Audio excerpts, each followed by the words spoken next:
back to Salist. Crank down number generator and see what we get. 10. Sasaki to Miyano. I misspelled to. This is a yaoi series, I believe. Yaoi romance. Shonen I guess it would be more accurate description. Let's give it a go. Alright, I got through about 2.5 episodes of Sasaki and Miyano.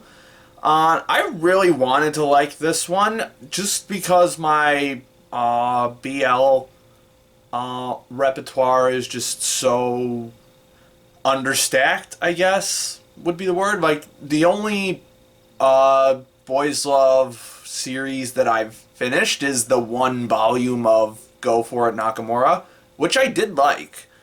But aside from that, I've just never really found anything to fit my preferences, I guess. And this one came close. Like, the 2.5 episodes I saw, it's just incredibly fucking cute non-stop. And I love that about it. It's just so much sugar and warmth and good vibes. But sugar alone does not sustain me. And I kind of struggled to find anything else to latch onto with these characters outside of they are really cute together. Like, I do like that they're bonding over a love of BL manga, but there's really not much to them outside of that, it feels like. Outside of the BL and outside of the general archetypes that they convey. You have the little cute boy and you have the cool senpai. That's really it. Maybe they get more interesting as the show progresses, but I don't know. And it doesn't really look like they're going to. It just seems like they're going all sugar, which is fine if that's what you're into, but I'm not. And I cannot be sustained on all sugar for 12 episodes. So, unfortunately, this one's a drop. But it is unfortunate because this is also a surprisingly good-looking series. Not animation-wise. The animation's pretty plain and often a little mediocre, but the visual aesthetic of it is really solid. Fucking great character designs, which, in my opinion, is unusual for BL. Normally, I fucking hate the character designs, but this one has some exceptionally good character designs. The color direction is really fucking solid. The lighting and the blocking in some of the more visually intense moments are really fucking good. I wish I liked this series, because this seems like it could be really good, but I just don't really connect with the characters at all. If you want to give it a go, be my guest. Maybe one day I'll find a Boys Love or yaoi anime that I actually like. I'm sure part of it has to do with the fact that I am a straight cis dude.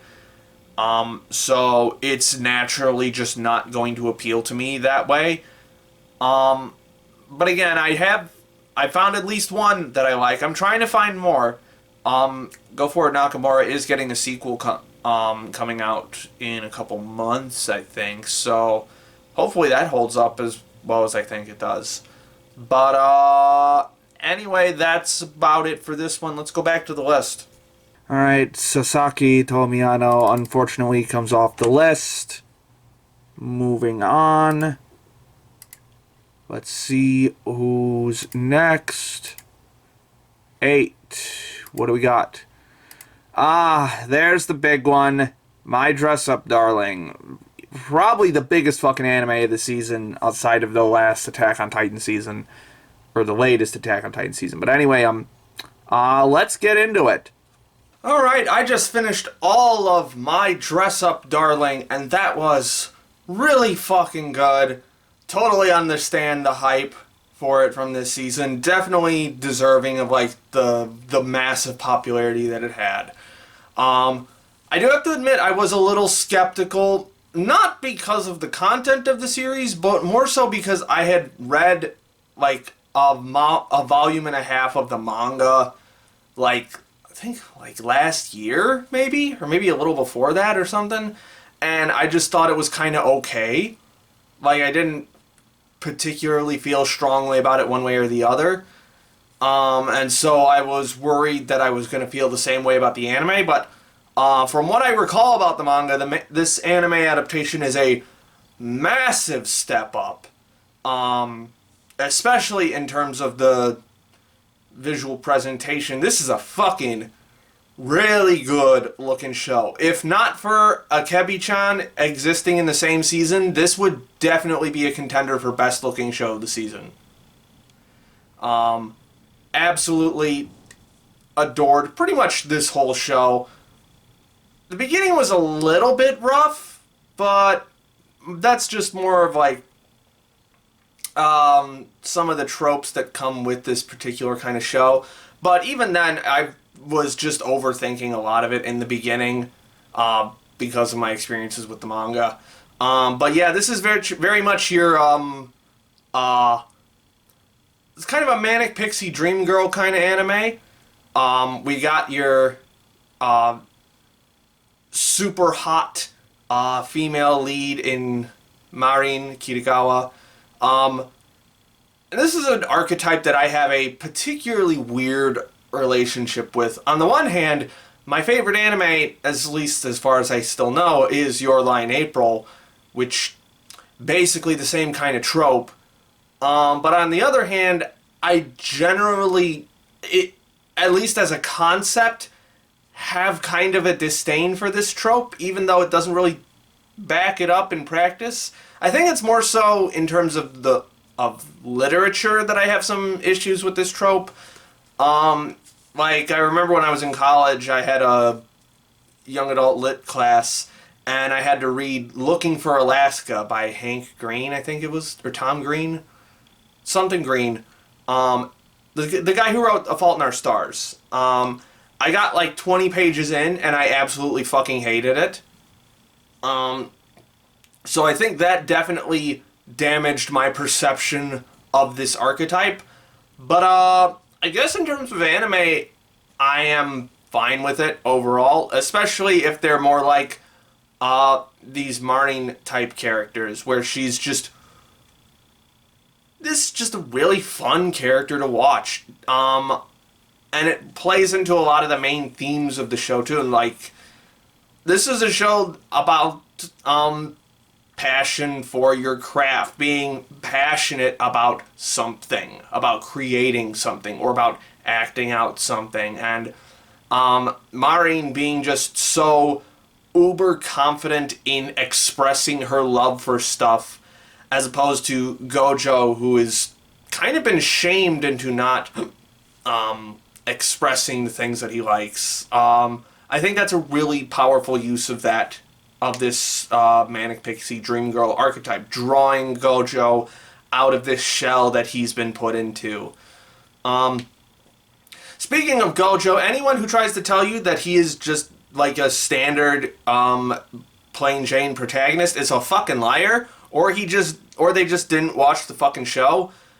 Because, like, within 5 minutes, he is very clearly not your standard ecchi anime protagonist. Like, he is still very skittish about sex and being around girls, but that's mostly because he's been alone for most of his life. Like, he's pretty much just had his grandpa, so hasn't really had a lot of interaction with people his age, let alone girls his age. And so that part made the skittishness about sex feel a lot more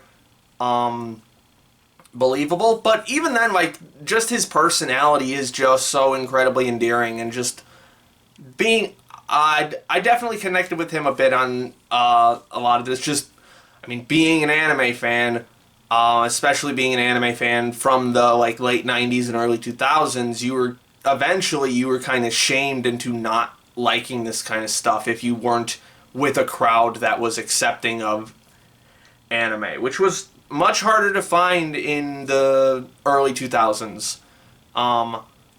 So definitely some hints of that here and there. Um, Even now you still find a lot of people who shame you for liking anime and stuff, but I think I really like the approach this show has of just being totally honest with the stuff that you like and not being ashamed of it. I think that's a really. I was not expecting this to be the message of this show, but I'm very happy it was. Um, and it was just carried out by some really wonderful, adorable characters. I don't think there's a single character in the show that I outright disliked. Um, Gojo and Marin just have this very strong chemistry together that's just really sells you on the budding romance between the two of them. Especially, like, I love that it's Marin that falls in love with him first. Like, that just was totally out of left field for me, where she's just like, oh shit, I think this guy's kind of hot. And the fact that I think a lot of it has to do with the fact that he's just so different from the other guys that she usually hangs out with.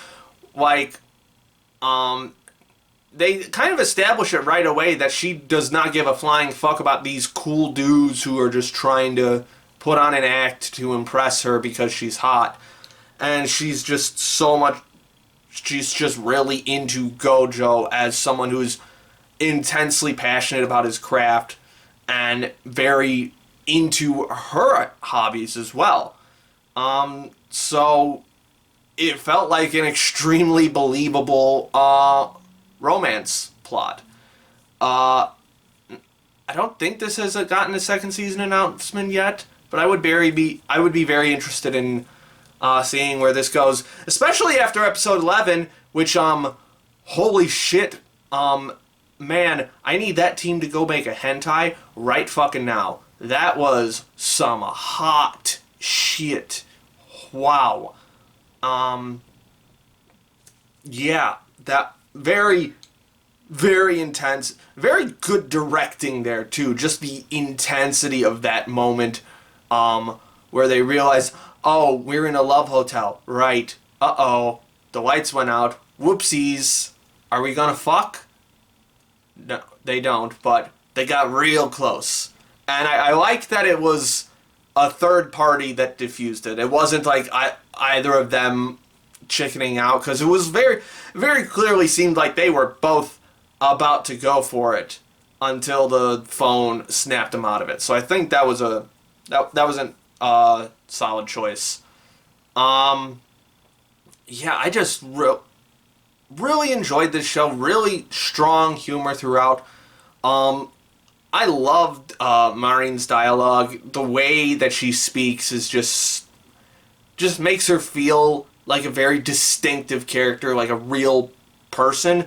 Shout out to whoever subbed this show on Crunchyroll/Verb, because they did a hell of a job with her fucking dialogue. Just the internet speak is so ever present in her dialogue, like this Zoomer kind of dialect fits her very well. I was very appreciative of that. And on the other side of that, like as I said before, it's a fucking phenomenal looking show too. This is just like Akebi-chan probably has the best animation per frame, but I think Dress Up Darling is much better, is even more better directed as well. It's got a lot stronger shot composition, at least, especially in terms of like cinematic meaning. A lot of really incredible color choices. The way that it sometimes breaks away from the main animation style.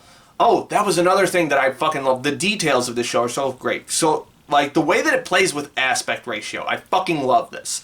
Because not only, like, at one point, one of the characters that Marin cosplays is from, like, an older Magical Girl series. And so they animate, like, several sections of this show and they do it in 4:3, the aspect, like standard definition aspect ratio.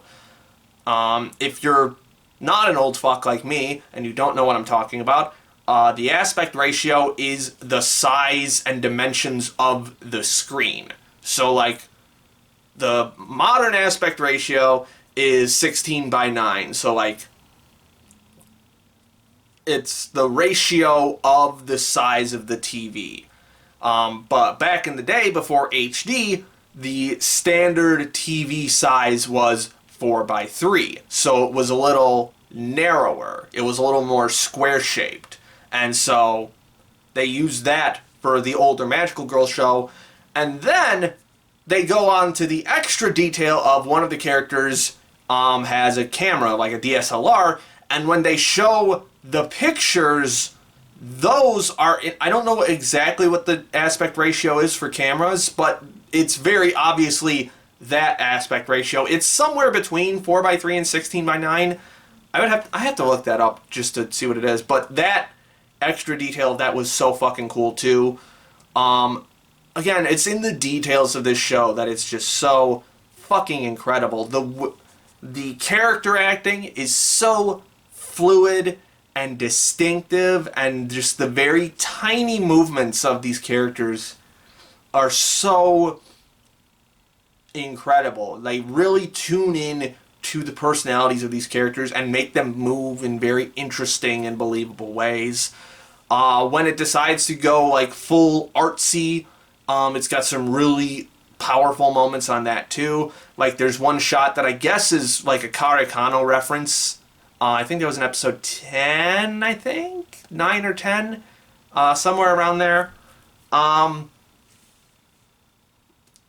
Yeah, that was really fucking cool. The beach scene was beautiful. The fireworks scene was beautiful. So much of this show is just fucking beautiful. Cloverworks really fucking knocked it out of the park this season, because I think they did Akebi-chan too. I think this is Cloverworks and not A1 Pictures. I'm like 90% positive about that, but let's say it's Cloverworks. They really fucking nailed it this season, which is great, as opposed to a lot of their projects from last year that just kind of crashed and burned, which was really unfortunate. So hopefully this studio's heading in the right direction. Without killing all of its animators. Let's not go full Mappa. Let's not do that. But yeah, this was just a really incredibly well-made show about a topic that I was very... Honestly, I didn't give a shit about cosplaying before this. I just thought it was a cool thing. But they really sold me on it via the passionate creators angle. Like, I actually give a shit about this stuff now. And it's just so fun watching these characters get super invested in this particular hobby and seeing them grow through this hobby. Would very, very much recommend this show. Again, it is ecchi, so maybe don't watch it with other people around or in public, but, or do it, or do. Fuck it. Who gives a shit? That's what this show's about, right? Not being ashamed of your fucking passions. Go watch this shit in public. Go watch it on a big fucking screen in public. Who gives a shit? Good fucking show. Now let's go to the list. Alright. It was a really hard decision as to where exactly to put Dress Up Darling, but I think just barely under Takagi-san Season 3. Like, they're real fucking close. They're both decent 8s. But I think I just prefer Takagi over Dress Up Darling. In any case, let's see who we roll next. We're going to crank it down to 12 and see what we get. 2. Platinum End. Oh, goody. I get to watch this. Maybe it's better than the manga? I doubt it, but let's give it a go. Well, I didn't think it was possible for this story to be worse than it already was, but here we are. Yep. So I watched about 6 minutes-ish of Platinum End. This is another one where I read a couple volumes of the manga, but then I dropped it and hoped that the anime would make it better. But unlike Dress Up Darling, where the anime very much made it better, somehow this anime made it worse by just throwing exposition at you non-fucking stop forever. This is the worst kind of adaptation because it is very clearly rushed.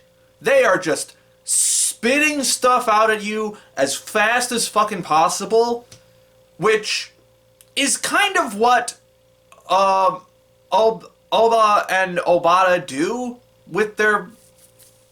Which one's the author and which one's the illustrator? I think Oba's the storyteller for this duo. It's the same people who did Death Note and Bakuman.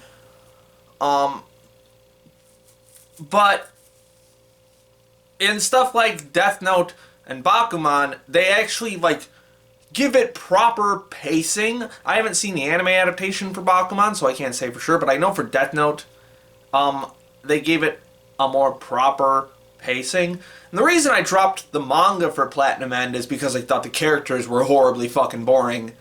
But I couldn't even get that far in the anime because the way that they're delivering exposition and dialogue and character setup is completely fucking broken and bonkers. And also it looks like shit. Like, I'll shit on the story for Platinum End all fucking day, but I will not deny that the manga does have some really great designs. Not the main two male and female leads, they're just super generic Obata designs, but there's some other really good designs there. Like the Angel character, I really liked the design of in the manga, and in the anime it looks like poop. Like, I very distinctly remember this Angel character being extremely beautiful looking in the manga and extremely cute, and it's just gone in the anime. This is... You took something that was broken and you made it even more broken with its... Let me rephrase that. You took something with a broken narrative and you made it even more broken by breaking the visuals. I don't know why I'm talking so long about this one. Everyone knows this anime sucks at this point. It's been going for 2 cours now. It feels... I don't know where it left off, because I don't think the manga's finished. I don't think. But it seems like they're speeding through it for some reason. Maybe they just wanted to get the fucking exposition out of the way. Who fucking cares? This anime sucks. Let's move on. Alright, get this shit off my list. Alright. Not too many left on the list now that I actually think I'm going to finish. I think there's really only 4 on here that I know for 3 or 4 that I think have any possibility of me finishing them. But who knows? I'm in for some surprises. There really haven't been any surprises so far this season, but I'm looking for them. So let's see if I get a surprise. 8. What is 8? Tribe 9. No idea what this is. Let's find out. So apparently this one's from the creator of Danganronpa, which is immediately apparent when you see these designs. Not exactly his best work. And also, this show's just kind of lame overall. I think I made it about halfway through the first episode. It's like, it has this fucking wacky ass premise, like this guy's works usually do, like violent youth culture is on the rise in the future, but now all conflicts between tribes are settled through something called extreme baseball. And I'm a little curious as to what the fuck that even is. But also I'm not curious at all because the show is so fucking boring in the lead up to that. Like, by all rights, this show should be insane as shit. Like, it should lean into the dumbass wackadoo shit that I'm sure is going to come up when the extreme baseball actually happens. But it's just kind of boring and standard for like a urban thriller action series. So I just don't care. Also, again, some of the designs kind of suck.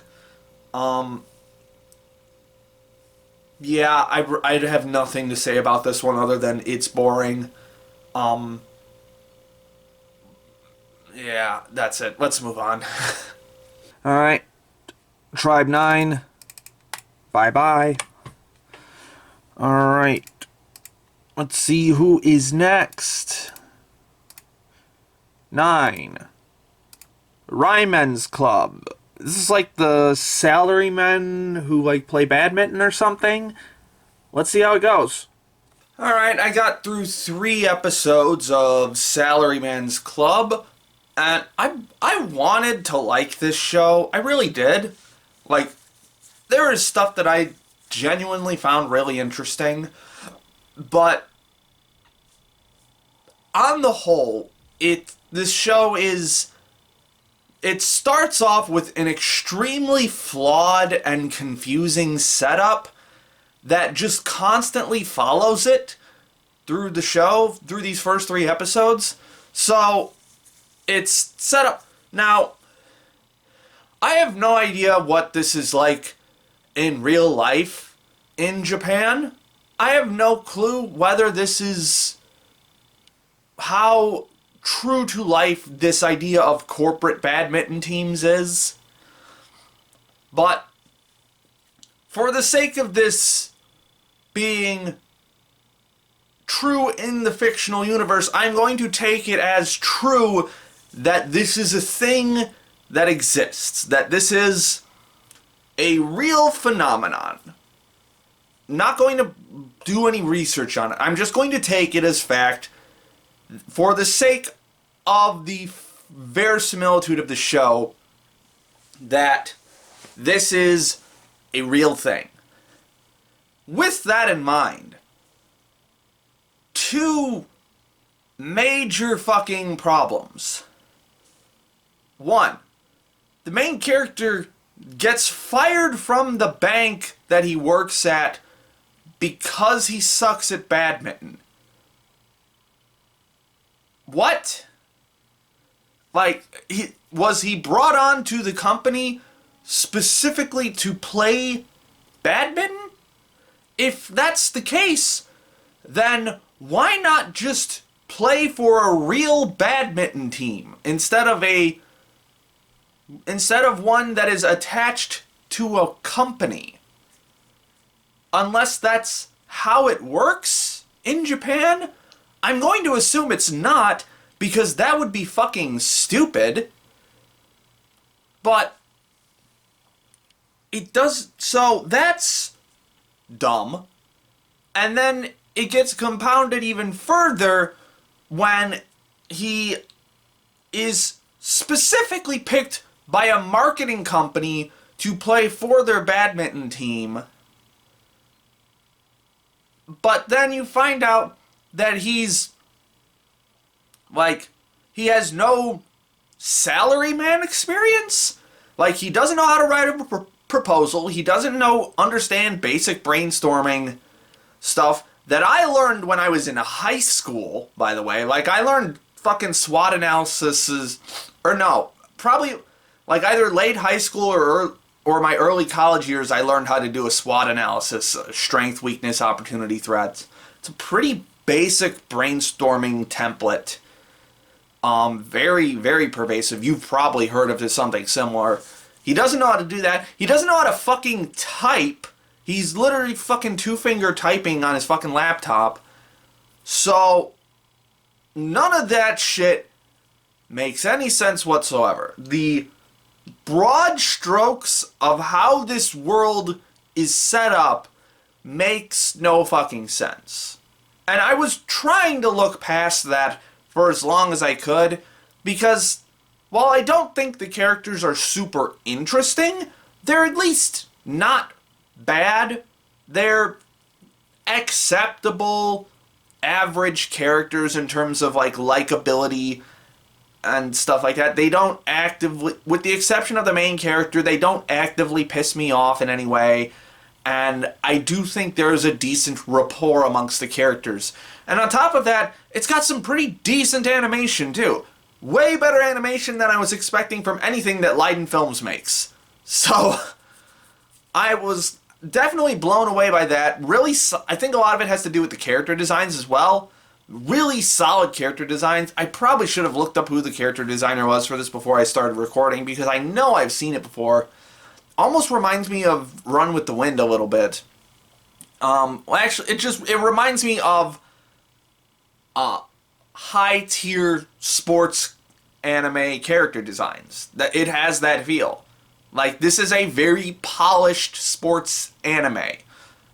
And it's also a very polished office life anime. But when those two come together, it makes no fucking sense.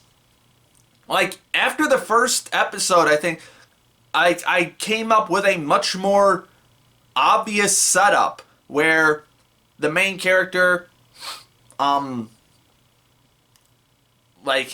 he still has, like, incident where he accidentally injures his partner in high school, but you set that earlier in high school, like his freshman year, or maybe, like, last year of his middle school year, so he takes a couple years off of badminton, then he just joins a company to just, like, become a salaryman and just get on with his life, and then he finds out that the company has a corporate badminton team, and he gets roped into joining that.